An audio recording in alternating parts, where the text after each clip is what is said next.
Question है number analogy का। यहाँ पर जो संबंध 2414 का एफ से होगा वही संबंध 4314 का प्रश्न चिन्ह के स्थान पर आने वाले अल्फ़ाबेट से होगा। तो आइए सबसे पहले तो हम यहाँ पर ये समझते हैं कि 2414 का एफ से किस प्रकार का संबंध है। तो यहाँ पर 2414 एक संख्या है और इस संख्या में कितने अंक है, 4 अंक है। तो हम चारों अंकों को लिख लेते हैं इस प्रकार, और इन चारों अंकों का योगफल कितना होगा आप ये पता लगा सकते हो। 2 और 4 6, 6 में 1 जोड़ेंगे 7, 7 में 4 जोड़ेंगे तो कितना आ जाएगा, 11 आ जाएगा।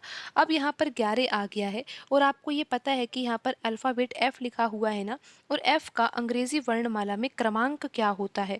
तो यहाँ पर आपको पता होगा कि जिस प्रकार ए का क्रमांक 1 होता है, यानी कि ए पहले नंबर पर आता है तो उसका क्रमांक 1 होता है, बी का क्रमांक 2 होता है और इसी प्रकार सी का क्रमांक 3 होता है, और एफ का क्रमांक कितना होता है, एफ का क्रमांक 6 होता है। अब आप यहाँ पर देखिए कि जो यहाँ पर संख्या लिखी हुई थी ना, संख्या के अंकों का योगफल यहाँ पर 11 आ रहा है, और यहाँ पर जो अल्फ़ाबेट लिखा हुआ है उसका क्रमांक 6 है। तो 11 से हम 6 कैसे लेकर आ सकते हैं। अगर हम यहाँ पर 11 में से 5 घटा देंगे ना तो यहाँ पर 6 आएगा, और यहाँ पर जो 6 है, 6 का संबंध किससे है, एफ से है, क्योंकि एफ का क्रमांक क्या होता है, 6 होता है। तो इस तरह से आपको यहाँ पर समझना है हमने क्या किया।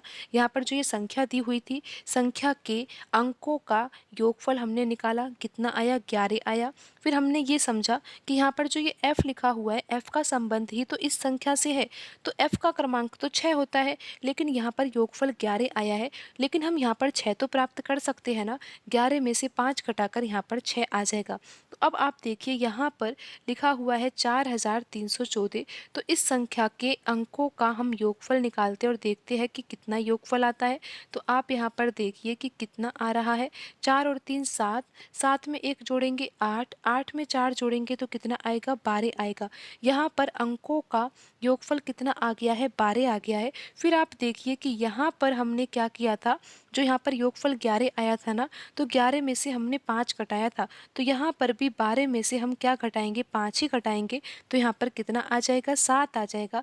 और आपको ये पता होना चाहिए कि अंग्रेजी वर्णमाला में 7 क्रमांक पर कौन सा अल्फ़ाबेट आता है, यानी कि किस अल्फ़ाबेट का क्रमांक 7 होता है। आपको पता है कि जब एफ का क्रमांक 6 है तो एफ के बाद तो क्या आता है, जी आता है ना, और तो जी का क्रमांक कितना होगा, 7 होगा।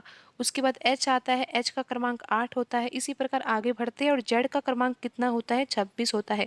लेकिन यहाँ पर तो देखिए कि 12 में से 5 घटाने पर कितना आया है, 7 आया है, और 7 का संबंध किससे होगा, यहाँ पर जी से होगा। तो यहाँ पर प्रश्न चिन्ह के स्थान पर कौन सा अल्फ़ाबेट आएगा, जी आएगा, और यहाँ पर ऑप्शन सी सही होगा।